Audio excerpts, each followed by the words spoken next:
Amém. Espero que todos estejam animados. Ainda que Portugal perdeu na sexta-feira, não? Estamos eliminados da Copa. E o Brasil também. Mas eu não queria falar do Brasil, não? Porque eu sou brasileiro, não? Mas eu achei o jogo na sexta, eu vi os highlights, né? Depois. E eu vi que foi para os pênaltis. E algo interessante do time francês é que, na hora dos pênaltis, eles se ajoelharam e começaram a orar. E naquele momento eu entendi, ok, eu acho que os mais espirituais vão ganhar hoje. Não? Amém. Mas hoje vamos falar, irmãos, sobre oração. A palavra oração, ela aparece em suas variações 322 vezes na Bíblia. As últimas palavras de Jesus na cruz, antes de morrer, foi uma oração. As últimas palavras de Estevão, quando ele foi apedrejado em Atos, ele estava orando. Você acredita que você é inútil sem Deus? Se você acredita nisso, então é muito importante nós orarmos antes de fazer qualquer coisa, amém? Às vezes nós queremos ir para estudos bíblicos ou até mesmo estar aqui no culto no domingo.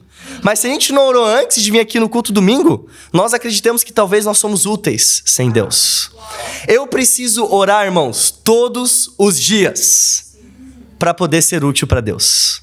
Porque se eu não oro, eu posso até trabalhar para Deus, eu posso até estar em estudos bíblicos, evangelizar, mas se eu não oro antes, eu estou fazendo para minha glória e não para a glória de Deus. Então hoje vamos ver na Bíblia um estudo sobre oração. Não vamos ver 3 pontos sobre oração, ou 5 pontos sobre oração, ou 10 pontos. Vamos ver 12 pontos sobre oração na Bíblia hoje, amém? Bora! Título da aula hoje, 12 convicções sobre oração. 12 convicções sobre oração. E para começarmos, eu vou orar para a gente. Pai amado Deus, obrigado por estarmos aqui reunidos nessa sala, Pai. Obrigado pelo culto em inglês que acabamos de ter, Deus. Eu oro, Pai, para que lá o Senhor use o Michael para pregar poderosamente, Deus. O Senhor me use aqui também, Deus, para que nós possamos aprender com a Tua palavra juntos, Deus. O que o Senhor quer que nós aprendamos com oração, Pai. Eu oro para que saímos daqui animados, cheios do Teu Espírito, e é em nome de Jesus que eu oro e agradeço. Amém? Amém. 12 convicções sobre oração. Olha lá em Mateus capítulo 6. Bora. Eu prometo que não vamos ficar 12 horas aqui, amém? 12 convicções sobre oração. Mateus 6, versículo 5. Irmãos, oração é muito importante. E às vezes nós esquecemos disso. Às vezes eu estou orando por 2 meses todos os dias e aí chega uma fase que eu caio da fé no sentido de oração. Já aconteceu isso com você? Você ora, mas não é aquela oração de antes. E que nós precisamos ter? Nós precisamos ser restaurados em nossas orações, amém? Mateus 6, versículo 5 diz: E quando vocês orarem, não sejam como os hipócritas. Eles gostam de ficar orando em pé nas sinagogas e nas esquinas, a fim de serem vistos pelos outros. Eu lhes asseguro que eles já receberam sua plena recompensa. Mas quando você orar, vá para o seu quarto, feche a porta e ore a seu pai que está em secreto. Então seu pai que vem em secreto o recompensará. Primeiro ponto, a oração é pessoal. Precisamos ser pessoais em nossa oração. Por que a oração é pessoal? Porque ela demonstra quem nós somos. A sua oração vai te mostrar como você está com Deus. Se você ora meio desanimado, se você ora por 2 minutinhos só para falar que orou, a sua oração demonstra como você está espiritualmente. Agora, se você ora animado, se você acorda 1 hora antes do que você geralmente acorda para orar para Deus, orar em secreto, em segredo, a sua oração demonstra que você está bem espiritualmente, amém? Então tem pessoas que são animadas, são inspiradoras, são felizes quando estão aqui no culto, por exemplo, ou quando estão com outras pessoas. Mas chega na oração, a pessoa quando está sozinha, ela não está animada. Não, precisamos ser animados sim aqui no culto, mas precisamos ser animados com Deus. Pessoalmente, no seu tempo com Deus, amém? Porque a oração, ela demonstra quem você é. Aqui os fariseus, eles oravam simplesmente para falar para as pessoas que eles estavam orando, para que as pessoas olhassem para ele. Nós precisamos orar pessoalmente. Você não ora para falar depois para o seu discipulador que você teve um tempo com Deus. Não, você ora porque você entende a importância de ter um relacionamento com Deus, amém? Mateus 6, versículo 7, próximo versículo diz: e quando orarem, não fiquem sempre repetindo a mesma coisa, como fazem os pagãos. Eles pensam que por muito falarem, serão ouvidos. Segunda convicção sobre oração é que a oração ela deve ser intencional. Então, essa palavra repetir, ela vem do grego batalogete, que significa vãs repetições. E hoje pessoas no mundo, elas oram vãs repetições. Sendo que, biblicamente, fica muito claro que isso não é algo de Deus. Pessoas oram no seu inconsciente, no automático. Elas repetem algo enquanto estão pensando talvez em outra coisa. No seu inconsciente, no automático. Ou até mesmo pessoas que falam em línguas estranhas e oram naquilo, e na verdade a mente dela não está em Deus.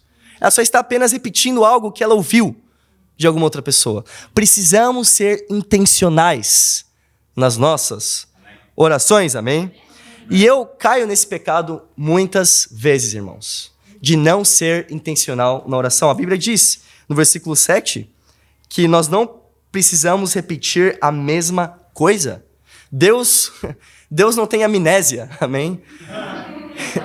Não precisamos ficar repetindo para ele a mesma coisa. Ele não tem Alzheimer, não. Deus, ele é todo poderoso. E quando nós oramos, precisamos nos conectar e ser intencionais na oração. Muitas vezes, nas minhas orações, eu começo a orar, e aí chega no meio da oração, e eu começo a entrar no modo automático. Se já aconteceu isso com você já? Eu fico no automático, e Deus, obrigado, Pai, por tudo, e obrigado por ser um Deus tão bom, e obrigado por me ajudar em tudo, e Deus, e eu tô pensando no que eu vou comer, e eu tô pensando, e obrigado, Pai, o Senhor é muito bom, sabe, Deus, Jesus morreu, e vira algo automático, algo repetitivo, e não é algo intencional. Precisamos focar nas orações.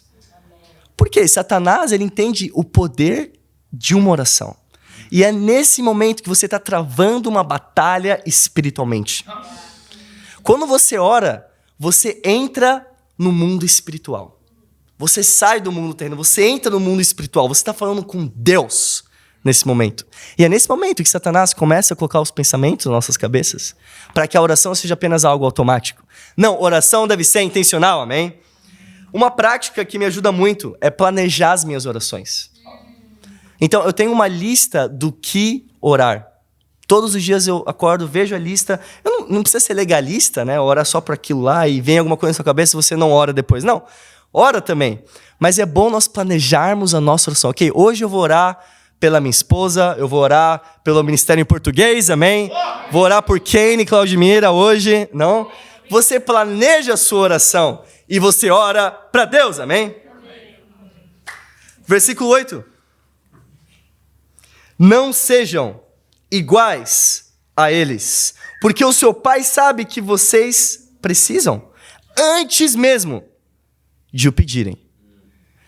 Terceira convicção, não esconda os seus sentimentos. Deus aqui, biblicamente falando, ele sabe do que a gente precisa. Ele sabe os nossos pensamentos, sabe nossas necessidades, os nossos desejos, dos nossos sentimentos. Então, por que esconder os nossos sentimentos de Deus? Precisamos ser reais na nossa oração e não tentar aparecer ser alguém mais forte para Deus, não. Precisamos ser quem nós somos nas orações. Falar com Deus, Deus, estou me sentindo de tal forma. Tal coisa aconteceu, me deu esse pensamento de fiquei desanimado com tal coisa. E quando nós nos abrimos para Deus, Deus abençoa, não? Então, quando eu vou com os meus sentimentos e sou aberto com Deus, eu sempre consigo ver a situação ao meu redor. Às vezes, para a gente poder entender o que está acontecendo ao nosso redor, a nossa situação, o mundo espiritual, nós precisamos ser abertos com os nossos sentimentos para Deus. Porque se nós não somos abertos, nós não conseguimos ter uma noção do que está acontecendo na nossa vida, não. Eu lembro um dia que eu estava evangelizando com Ken e com o Ricardo. A gente estava lá num parque, né? E a gente não encontrou nenhum brasileiro aberto. Eu não sei se vocês vão lembrar disso, não. A gente estava um pouco desanimado, não teve nenhum estudo bíblico naquele dia, não. Então foi um dia um pouco complicado, não? A gente não tava tão animado. E aí, qual que foi a ideia que... Acho que foi o Ricardo que teve a ideia. Vamos orar. Uma ótima ideia, não? Vamos orar. E aí nós oramos no parque. E nós entendemos que nós não temos que estar animados se temos estudos bíblicos ou não. Nós estamos animados porque somos discípulos e temos relacionamento com Deus. E quando a gente foi aberto com o nosso sentimento na oração, a gente saiu de lá, claro que eu fui no McDonald's com Ken comprar um hambúrguer, e encontramos 2 brasileiros no McDonald's aberto para estudar a Bíblia. Deus, Ele abençoa, irmãos, quando nós somos abertos a Ele em oração. Vamos ver o versículo 9. Vocês orem assim: Pai nosso que estás no céu, santificado seja o teu nome. Venha o teu reino, seja feita a tua vontade, assim na terra como no céu. Dá-nos hoje o nosso pão de cada dia. Perdoa as nossas dívidas, assim como perdoamos aos nossos devedores. E não nos deixei cair em tentação, mas livrar-nos do mal, porque teu é o reino, o poder e a glória para sempre. Amém? Então, claro, Jesus ele dá uma estrutura de oração. Ele não diz, repita essas coisas. Na verdade, no versículo anterior, ele fala, não repita isso. Não. Ele dá uma estrutura de oração. Um quarto ponto. Pedir não é pecado. Pedir é uma ordem. Eu já encontrei muitas pessoas, não poucas, muitas pessoas na minha caminhada como cristão, que já chegaram para mim e falaram, olha, eu não peço nada a Deus. Eu só agradeço. Olha como espiritual eu sou. Não. Porque quem sou eu para pedir algo a Deus? Deus não precisa me dar nada. Deus... Mas, vê o versículo, capítulo 7 aqui, versículo 7. Mateus 7, versículo 7. A Bíblia diz, peçam e lhes será dado. É uma ordem a gente pedir para Deus. Você não pedir para Deus, você está não cumprindo com uma ordem de Deus. Não pedir em oração é pecado. Porque Jesus deixa claro, peçam e lhes será dado. E se você for ver aqui, no exemplo de Jesus, ele diz, venha o teu reino. Ou seja, Jesus está pedindo algo. Dar-nos hoje o nosso pão de cada dia. Perdoa as nossas dívidas. Então, pedir em oração é algo extremamente importante, amém? Pedir não é pecado. Agora, o que é pecado é nós termos a nossa esperança na resposta das nossas orações. Tem 3 respostas que Deus pode dar para a sua oração hoje. Ele pode dar a resposta sim, ele pode falar não, ou ele pode falar agora não, e dar depois. Então tem 3 possíveis respostas. Agora, quando nós oramos e simplesmente pedimos a Deus, sem ficar colocando esperança na resposta, mas esperança no fato de apenas pedir algo para Ele, Deus abençoa, amém? Não abençoa com talvez o que você realmente quer. Talvez ele dê alguma outra coisa. Talvez ele não dê nada. Talvez ele dê algo ainda pior. Mas o que importa é que você está orando e tem um relacionamento com Deus. Amém? Gênesis 21, versículo 19. Quinta convicção sobre oração. Oração abre os nossos olhos espirituais. Gênesis 21, 19. Estão comigo?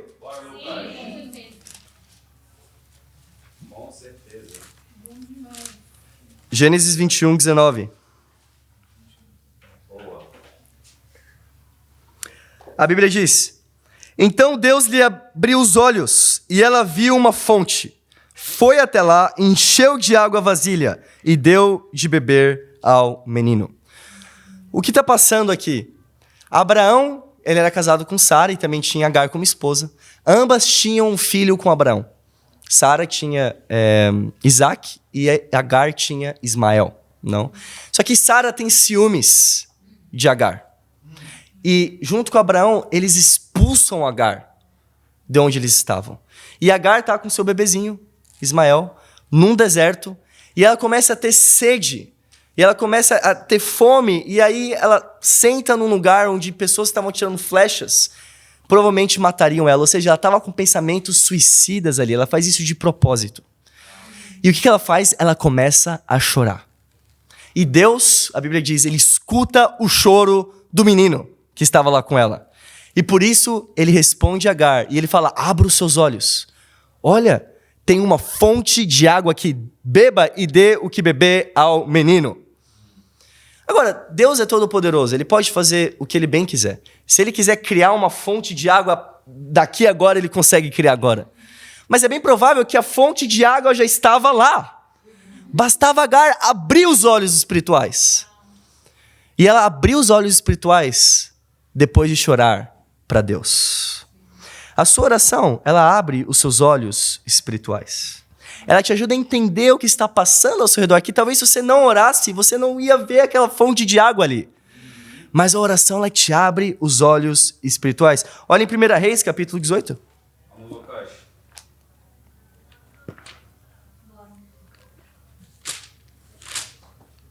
1 Reis 18, versículo 42. Então Acabe foi comer e beber, mas Elias subiu até o alto do Carmelo, dobrou-se até o chão e pôs o rosto entre os joelhos. Vai e olhe em direção ao mar, disse o seu servo. E ele foi e olhou. Não há nada lá, disse ele. 7 vezes Elias mandou, volte para ver. Na 7ª vez o servo disse, uma nuvem tão pequena quanto a mão de um homem está se levantando do mar. Então Elias disse, vá dizer a Acabe, prepare o seu carro e desça antes que a chuva o impeça. Qual o contexto aqui? Não chovia em Israel há muitos anos. E aqui Elias, ele vai em oração a Deus. Ele ora a Deus, Deus faz chover. Ele manda o servo dele descer para ver se tinha uma nuvem, não tinha nada e sobe. E isso 7 vezes. Elias ora 7 vezes para isso acontecer. E na 7ª vez, uma nuvem pequenininha, do tamanho da mão de um homem, se ergue nos céus. Mas Elias, ele consegue ver aquilo porque ele estava orando. Se Elias não estivesse orando, talvez ele viria aquela nuvem e pensasse, não vai chover. É impossível, olha o tamanho dessa nuvem. Mas porque ele estava orando, ele conseguiu ver os sinais de Deus. A sua oração abre os seus olhos espirituais. Talvez o seu sinal seja um não do seu discipulador ou sim do seu discipulador. Deus fala através dos discipuladores. Mas é importante estarmos atentos para os sinais de Deus, amém? Quando eu vim para Londres, junto com a minha esposa, a gente veio para ela terminar a faculdade dela aqui. E o plano nosso, pelo qual eu estava orando, era para que nós fôssemos para a Rússia, porque ela é russa, não? E ela tem a família dela lá, e a gente poderia ajudar a igreja em Moscou. Mas quando eu cheguei aqui, eu comecei a ver os sinais de Deus. Eu comecei a ver homens que tinham orações mais poderosas que a minha oração. Como o Michael, que orava para que o ministério português fosse criado, amém? E olha só, com os sinais, com o batismo de pessoas que foram para Portugal e pessoas querendo ir para Portugal, com esses sinais, a gente pôde ver que Deus estava querendo falar com a gente.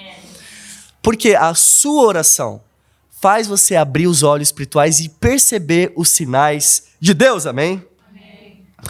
Filipenses 4, versículo 6. 6ª convicção, a oração economiza o seu tempo. Eu acho que todo mundo quer ter o tempo economizado, não? Oração economiza tempo. Lá em Filipenses, capítulo 4.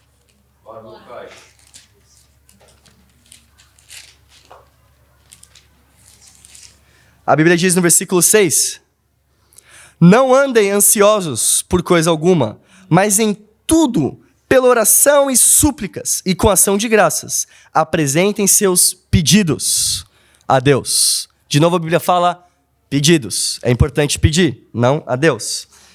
Mas a oração, ela economiza o seu tempo. Aqui a Bíblia diz, não andem ansiosos, mas orem.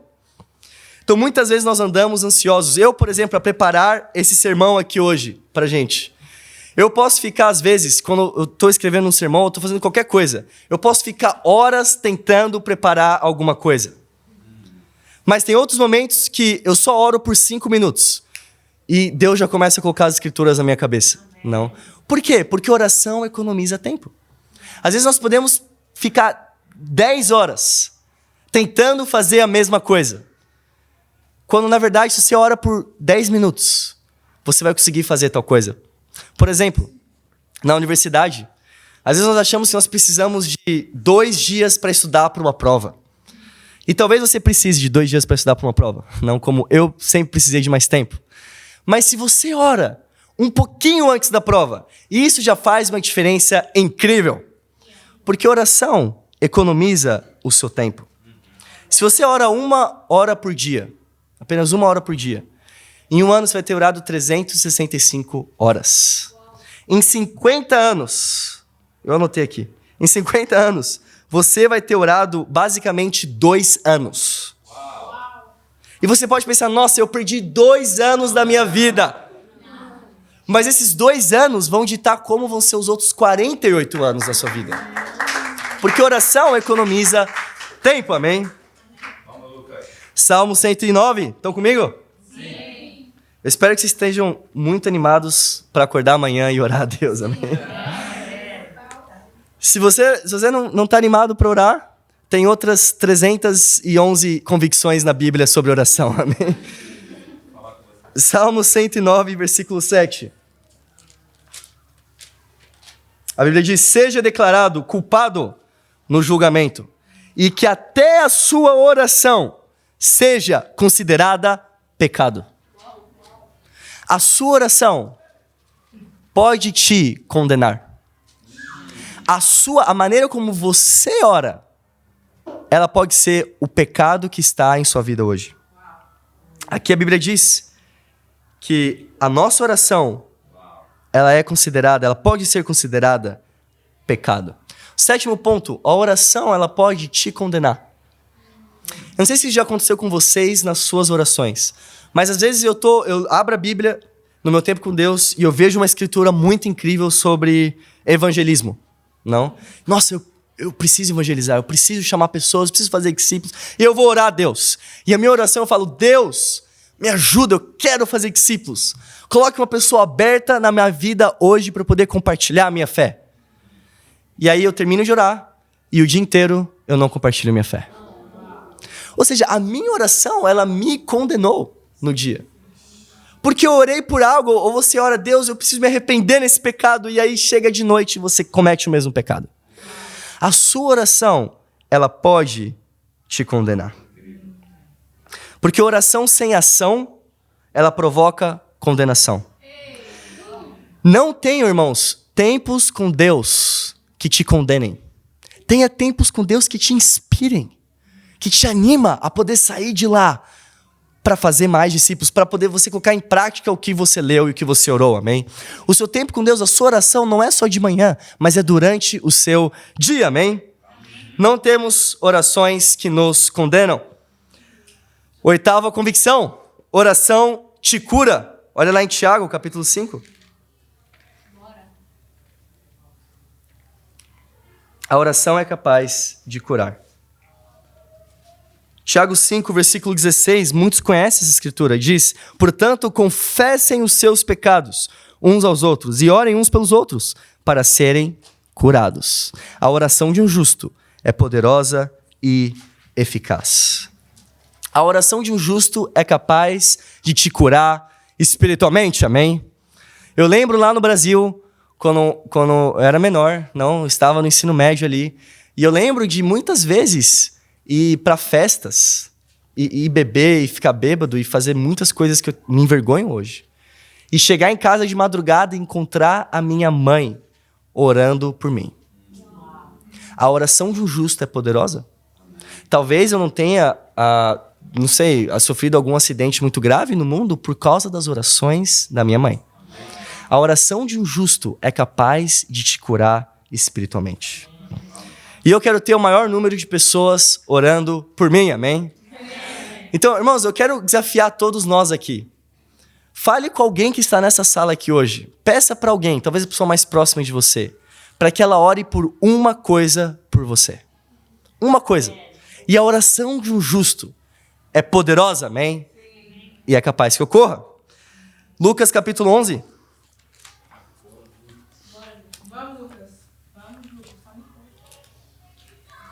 Lucas 11, versículo 1. 9ª convicção. Tenha um lugar de oração. Em inglês chama prayer spot, não? um lugar de oração. Não achei uma maneira mais legal de falar isso em português. Não. Mas o lugar de oração. Lucas 11, versículo 1 diz: certo dia, Jesus estava orando em determinado lugar. Tendo terminado nos seus discípulos, disse: Senhor, ensina-nos a orar, como João ensinou aos discípulos dele. Aqui nós vemos mais uma outra convicção aqui. Os discípulos de Jesus já sabiam orar, mas eles pedem a Jesus para que ele ensinasse eles a orar. Precisamos ser humildes com as nossas orações. Precisamos deixar com que pessoas, homens e mulheres de Deus, influenciem a maneira como nós oramos. Mas o ponto aqui é que Jesus, ele tinha um determinado lugar para orar. Os discípulos sabiam onde encontrar Jesus, porque ele ia para aquele lugar orar com muita frequência. Então, tem um conceito bíblico que é o conceito de um lugar de oração. Um lugar que você vai para orar. Agora, não precisa ser naquela montanha, não. Você não precisa ir para outro país e subir uma montanha. Não precisa ser.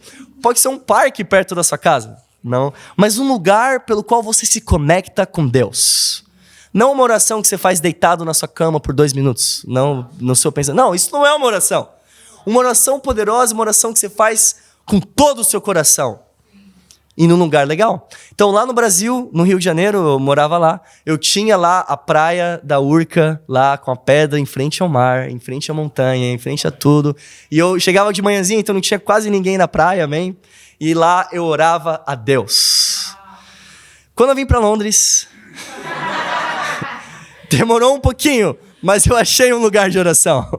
Que é um parque perto da minha casa, muito bonito também. Agora, você não precisa ir todos os dias para o seu lugar de oração. Não, ora em casa, ora na cozinha, na sala, enfim, ora também. Mas uma vez na semana, vá para um lugar. Tenha um bom tempo com Deus, amém? Eu tenho tempos com a Ana toda semana. A gente tem um tempo nosso que a gente passa um tempo junto, como casado, não? E se toda vez eu tenho tempo com ela dentro de casa, sentado numa cadeira, isso não vai encorajar muito a Ana. Não. Nós precisamos sair, ela gosta de ir para a cafeteria, a gente ir para o parque, tomar um sol, jogar um frisbee, alguma coisa assim. E é importante nós termos esse date com Deus também, amém? Termos uma saída com Deus. 10º ponto, estão comigo? Eu acho que eu não vou pregar o 10º ponto, nem o 11º. Isaías 38. Isaías 38, versículo 1. 10ª convicção: a oração é capaz de mudar a mente de Deus. Maluco isso, não? Mas é bíblico. A Bíblia diz, versículo 1. Naqueles dias, Isaías 38, 1. Naqueles dias, Ezequias ficou doente, à beira da morte. O profeta Isaías, filho de Amós, foi visitá-lo e lhe disse: assim diz o Senhor, ponha a casa em ordem, porque você vai morrer e você não se recuperará. Imagina isso. Imagina você estar de boas na sua casa e Deus fala: você vai morrer e você não vai se recuperar. Põe tudo em ordem, paga as contas que tem que pagar, faz tudo bonitinho, fala suas últimas palavras para as pessoas que você ama, porque você vai morrer. O que Ezequias fez? Versículo 2. Ezequias virou o rosto para a parede e orou ao Senhor. Lembra-te, Senhor, de como tenho te servido com fidelidade e com devoção sincera e tenho feito tudo o que aprovas. E Ezequias chorou amargamente. Qual foi a última vez que você chorou na sua oração? Versículo 4.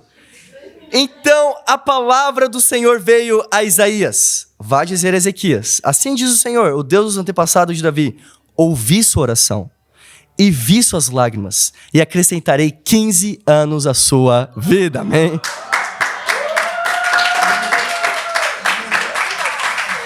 Agora, ou Deus é mentiroso, o que eu não acho que é, que Deus falou: você vai morrer, e ele não morreu. Ou Deus mudou a mente, porque ele viu um coração arrependido, quebrantado em oração. A sua oração é poderosa e é capaz de mudar a mente de Deus. Na nossa igreja lá em Paris, essa semana agora, nós temos uma irmã chamada Sara. E ela, recentemente, passou por uma cirurgia na cabeça, não? E os médicos falaram que ela teria 20% de chance de se recuperar da cirurgia. E por 17 horas, foi 17 horas a cirurgia dela. Depois de 17 horas, ela acordou. Mas isso porque muitos nós oramos a Deus. Foi enviado nos grupos de WhatsApp, orem pela irmã. Imagina, nós somos hoje o quê? 600, 700 pessoas em toda a Europa, de discípulos da nossa igreja. Imagina, 700 pessoas orando por uma coisa. 700 orações de justos, poderosas e eficazes, não? E ela acordou, não? E essa mensagem que ela enviou para a líder lá da igreja em Paris, ela falou, eu sou o milagre de Deus. E sua fé e orações fizeram efeito. A oração é capaz de mudar a mente de Deus. Atos capítulo 4, versículo 31. Atos 4, 31. A oração te enche do Espírito Santo. Atos 4, 31 diz, depois de orarem, tremeu o lugar em que estavam reunidos. Todos ficaram cheios do Espírito Santo e anunciavam corajosamente a palavra de Deus, amém? A sua oração é capaz de te encher do Espírito Santo. Ficar cheio do Espírito Santo não é você ficar pulando aqui, não. Ficar cheio do Espírito Santo vem através da oração, amém? Quando nós oramos, nós ficamos cheios do Espírito Santo. Eu lembro, e aqui no lugar tremeu, não? Imagina a gente orar e começar a tremer o chão, não? E isso realmente já aconteceu. Não, eu lembro que lá, eu estava no estudo bíblico, no estudo de cruz, lá em Los Angeles, com alguns irmãos lá, que nós temos uma igreja lá também. E nesse estudo, durante a oração do irmão, teve um terremoto na hora. E a gente vê a TV movendo um pouco assim. Não, era um terremoto de magnitude 5 até. Um terremoto um pouquinho forte, não? E eu fiquei muito convicto daquele dia, não? Uau, que oração poderosa, não? Mas a sua oração é capaz de te encher do Espírito Santo. Se você ora da maneira certa. Como você ora a Deus? Você ora a Deus desanimado?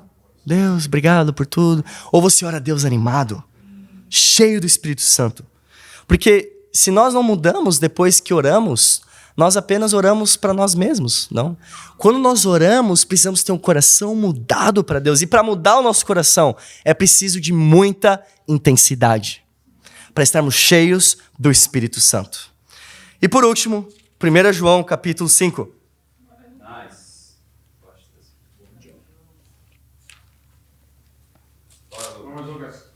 1 João 5, versículo 14. Hoje estamos fazendo um estudo bíblico aqui, não? Eu amo estudos bíblicos. 1 João 5, 14. Orar é um privilégio. Orar é um privilégio. Versículo 14 diz, esta é a confiança que temos ao nos aproximarmos de Deus. Se pedirmos alguma coisa de acordo com a vontade de Deus, Ele nos ouvirá. E se sabemos que Ele nos ouve em tudo o que pedimos, sabemos que temos o que dele pedimos. A maior recompensa de orar não é Deus fazer o que você pediu para Ele. A maior recompensa de orar é simplesmente orar. É se relacionar com Deus. A Bíblia diz que a confiança que nós temos é de que Deus está nos escutando. Isso já é suficiente para a gente. Não importa se Deus vai responder sim, não, agora ou depois. Não, o que importa é que Deus está nos escutando. Você é apenas um ser humano de 8 bilhões. Tem a capacidade de falar com Deus, Criador dos céus, qualquer momento que você quiser. Isso é um privilégio, irmãos. Se conectar com Deus é um privilégio. A maior recompensa do cristianismo não é o que o cristianismo pode te dar. Ah, Deus, eu quero uma esposa. Ah, eu quero um marido. Deus, eu quero, por favor, que essa pessoa seja batizada. Oh, Deus, isso é importante pedir tudo isso. Não, eu quero um filho, eu quero constituir família. E são recompensas do cristianismo, amém? Mas a recompensa maior do cristianismo é Jesus. É Cristo, é Deus. É termos um relacionamento com Deus, irmãos. Amém. Se nenhuma dessas convicções, dessas 12 convicções te impactou hoje, eu quero te animar a ler as outras 320 escrituras que tem sobre oração, amém? Talvez isso vai te impactar. Mas se isso te impactou, irmãos, vamos acordar amanhã sedentos para poder orar. Vamos orar a todo momento, a todo instante. Orar os nossos tempos com Deus, entender cada um desses conceitos e ter um relacionamento profundo com Deus e para Ele te dar todas as glórias. Amém.